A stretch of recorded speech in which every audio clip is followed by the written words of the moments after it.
It's May 1964, and the 60-foot trawler, the Cornucopia, leaves the Pool of London for the Thames estuary. The next day, the transmission equipment is transferred to the Shivering Sands fort. Screaming Lord Sutch has invested nearly £5,000 of his own money to launch Britain's first teenage radio station.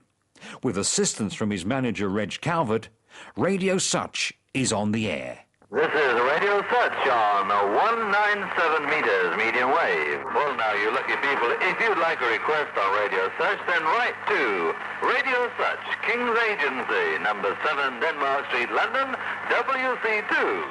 Over the next 18 months, several other radio stations would set up on the Army and Navy forts in the Thames estuary. You're in tune with Radio Invicta, broadcasting on 306 meters on the medium wave. You're tuned to KING 236 on the medium wave.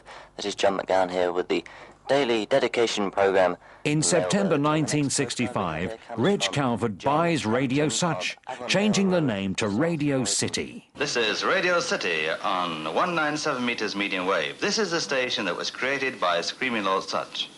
It's time now to introduce our record of the week, which is the Fabulous Fortune singing Look Homeward, Angel. By the end of 1965, Calvert was claiming a monthly income of £20,000 and thinking of expanding the Radio City empire. That's Lulu, and try to understand.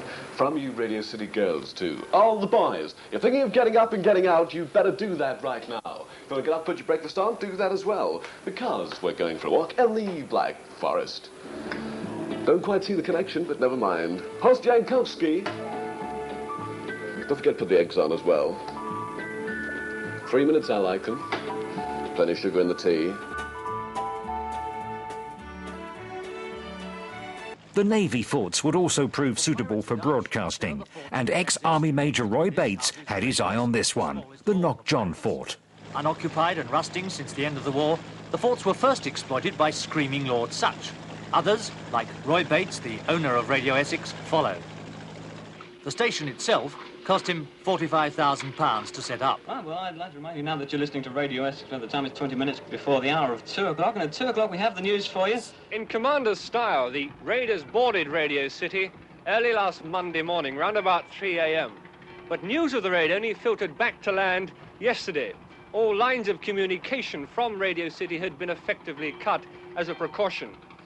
But the line of operation, the real thing proper, started last Sunday afternoon when a man, as yet unidentified, went to a Gravesend shipyard and told the skippers there that he wanted to hire a tug. He said he and his friends were going on a mystery tour. Well, the mystery tour ended here, Radio City, 12 miles out in the Thames estuary from Whitstable.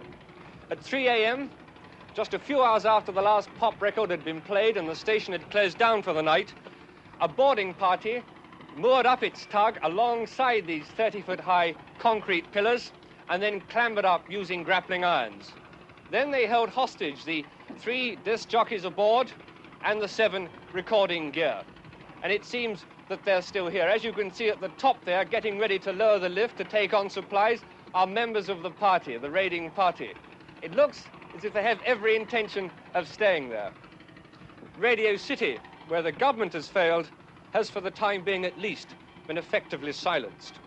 But the next day, Reg Calvert visited Major Oliver Smedley at his home near Saffron Walden in Essex. Following a scuffle, Smedley shoots Calvert dead. Dateline, Wednesday, June the 22nd, Essex. William Oliver Smedley has been charged with the murder of Reg Calvert, the head of Radio City, who was found dead in a house in Saffron Walden this morning. Smedley was remanded in custody for a fortnight. Mr. Calvert died from a gunshot wound in the chest. Mrs. Calvert, who's actually in charge of Radio City now? I am. And what are your plans for getting it going again? There's a supply boat, going out tonight to find out exactly the position out there and what equipment is required.